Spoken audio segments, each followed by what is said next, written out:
قومی آواز کے ناظرین خوش آمدید۔ حالات انتہائی کشیدہ سے کشیدہ ہوتے جا رہے ہیں۔ عرب ممالک بری طرح پھنس چکے ہیں۔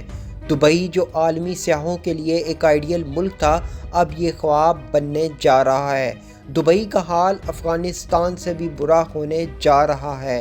یہودی لابی نے متحدہ عرب امارات اور سعودی عرب کو انتہائی خطرناک چنگل میں پھنسا دیا ہے۔ اپنی بادشاہت بچانے کے چکر میں محمد بن زید آل نہیان اور محمد بن سلمان نے اپنا سب کچھ داؤ پر تو لگا دیا، لیکن موجودہ حالات کے تناظر میں لگ رہا ہے کہ اب ان دونوں کی ٹانگیں کانپ رہی ہیں، کیونکہ سونے کے چمچے لے کر پیدا ہونے والے ان عرب حکمرانوں نے کبھی تلوار اٹھا کر نہیں دیکھی ہوگی، چلانا تو دور کی بات ہے۔ اب امریکہ نے ان عرب ممالک کو انتہائی خطرناک جنگ میں دھکیل دیا ہے اور انتہائی چالاکی کے ساتھ ان دونوں ممالک کو دفاعی اعتبار سے بھی بالکل تنہا کر دیا ہے۔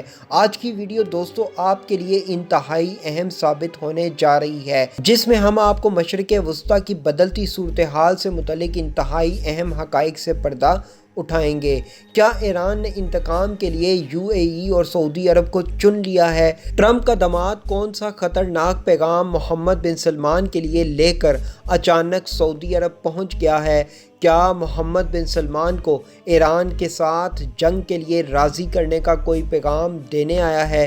دوستو، ویڈیو میں آگے بڑھنے سے قبل اگر آپ نے قومی آواز کو ابھی تک سبسکرائب نہیں کیا تو اسے سبسکرائب اور بیل آئیکن پر کلک ضرور کریں، کیونکہ یہ میری اور آپ کی نہیں بلکہ پوری قوم کی آواز ہے۔ UAE کو ایرانی حملے کی دھمکی، امریکہ اور اسرائیل کے یاروں کو نشانہ بنانے کا اعلان کر دیا گیا۔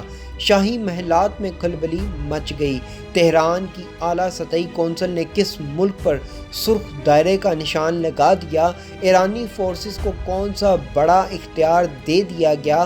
کیا مشرق وسطیٰ میں پھیلی ایرانی فورسز کو پیغام بھجوا دیے گئے ہیں؟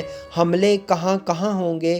جوہری سائنسدان کی ہلاکت کے بعد ایک اور ایرانی کمانڈر کی شہادت۔ ایران کا بدلہ اس دفعہ انتہائی خطرناک ثابت ہونے جا رہا ہے۔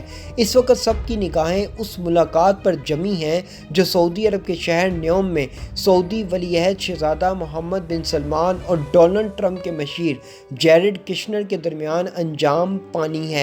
کیا یہ ملاقات صرف دو شخصیات یا دو وفود تک محدود رہے گی، یا ایک دفعہ پھر اسرائیلی وزیر اعظم نیتن یاہو اور موساد کے سربراہ یوسی کوہن بھی اس ملاقات میں شامل ہو جائیں گے؟ یہ وہی شہر ہے جہاں اس سے پہلے امریکی وزیر خارجہ مائک پومپیو کی موجودگی میں بھی ایک خطرناک میٹنگ منعقد ہو چکی ہے، اور اس میں یہ دونوں افراد بھی حاضر تھے۔ جس ملاقات کے بارے میں یہ کہا جاتا ہے کہ ممکنہ طور پر اس سابقہ میٹنگ میں ہی ایران کے جوہری سائنسدان کی شہادت کا منصوبہ بنایا گیا تھا، اور مزید یہ کہ اسی خفیہ میٹنگ میں ایران پر آئندہ حملوں سے متعلق مکمل منصوبہ بندی کی گئی تھی، کیونکہ جوہری سائنسدان کی شہادت سے چند روز قبل سعودی شاہ سلمان کا دنیا سے ایران کے خلاف کارروائی کرنے کا مطالبہ انتہائی حیران کن تھا۔ اب ایک دفعہ پھر سعودی عرب کے شہر نیوم میں ایران کے خلاف خفیہ بیٹھک کا انتظام کیا گیا ہے، جس میں ممکنہ طور پر اس بات کا خدشہ ظاہر کیا جا رہا ہے کہ ایران پر جنگ مسلط کرنے اور اس کے رد عمل کو کیسے روکا جائے گا۔ تمام آپشنز کو زیر غور لایا جائے گا۔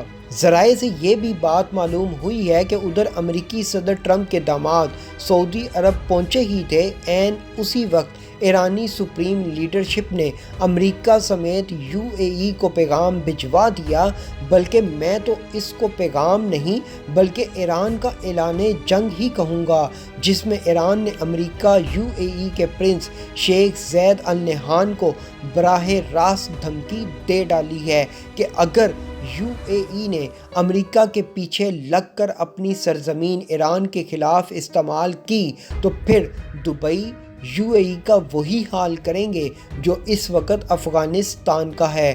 پھر نہ تو دبئی کا برج خلیفہ بچے گا اور نہ ہی دبئی۔ اس لیے UAE ایسی کوئی بھی حرکت کرنے سے باز رہے جو ایرانی مفادات کے خلاف ہو۔ جیرڈ کشنر کا دورہ سعودی عرب خطے کی بدلتی صورتحال میں انتہائی خطرناک ہے۔ 200 دفاعی مبصرین کا کہنا ہے امریکی صدر ٹرمپ نے سعودی عرب کو واضح پیغام بھجوا دیا ہے کہ ایران کے ساتھ کسی بھی وقت حالات بگڑ سکتے ہیں، اس لیے وہ بھی UAE کی طرح اپنے دفاع کے لیے اسرائیل کو فوری تسلیم کر لے تاکہ ایران کے ساتھ ممکنہ جنگ کی صورت میں اسرائیل سعودی عرب کی حفاظت کر سکے، اور اس طرح ایران جنگ کے سائے میں سعودی عرب بآسانی اسرائیل کو تسلیم کر سکتا ہے، اور عرب حکمرانوں کو کسی بھی دیگر مسلم ملک کی طرف سے کوئی دباؤ کا شکار نہیں ہوگا کہ سعودی عرب نے اسرائیل کو تسلیم کیوں کر لیا۔ پھر سعودی عرب کے پاس بہانہ ہوگا کہ سعودی عرب نے اپنے تحفظ کے لیے اسرائیل کو تسلیم کر لیا ہے۔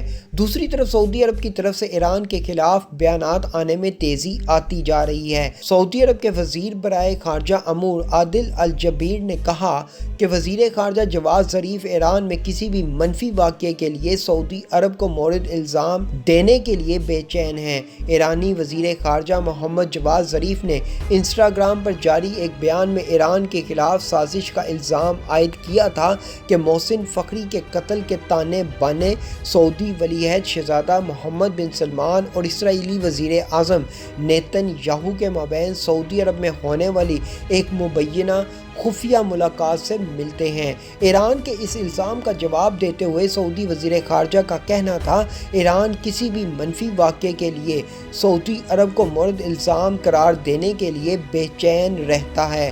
کیا ایران کسی زلزلے یا سیلاب کے لیے بھی ہم پر الزام لگائے گا؟ انہوں نے مزید کہا قتل کی وارداتوں میں ملوث ہونا سعودی عرب کی پالیسی نہیں ہے۔ ڈونلڈ ٹرمپ کے بارے میں مشہور ہے کہ ان کے فیصلوں میں فراست کو سمجھنا کوئی آسان کام نہیں ہے۔ بے یقینی کی فضا پیدا کر دینا ان کی خاصیت ہے۔ الیکشن ہارنے پر وہ اپنے ملک اور نظام پر جس طرح کا رد عمل دیتے رہے ہیں، اسی کا ایک منظر نامہ اس وقت عالمی سطح پر بھی نظر آ رہا ہے۔ جاتے جاتے ڈونلڈ ٹرمپ مشرق وسطیٰ اور مشرق بعید میں وہ آگ لگانے کی کوشش کر رہے ہیں جس کی کامیابی کی صورت میں دنیا کو اگلے کئی سال خمیازہ بھگتنا پڑے گا۔ امریکہ کے اشارے پر متحدہ عرب امارات اور بحرین نے اسرائیل کو تو تسلیم کر لیا ہے اور تجارتی تعلقات بھی استوار کر لیے ہیں۔ سعودی عرب نے بھی اسرائیل کے ساتھ پینگیں بڑھانے میں نہ صرف اپنے پرانے حلیفوں سے تلخی پیدا کی بلکہ ایران کے خلاف بھی نئی صف بندی کا حصے دار بن گیا ہے۔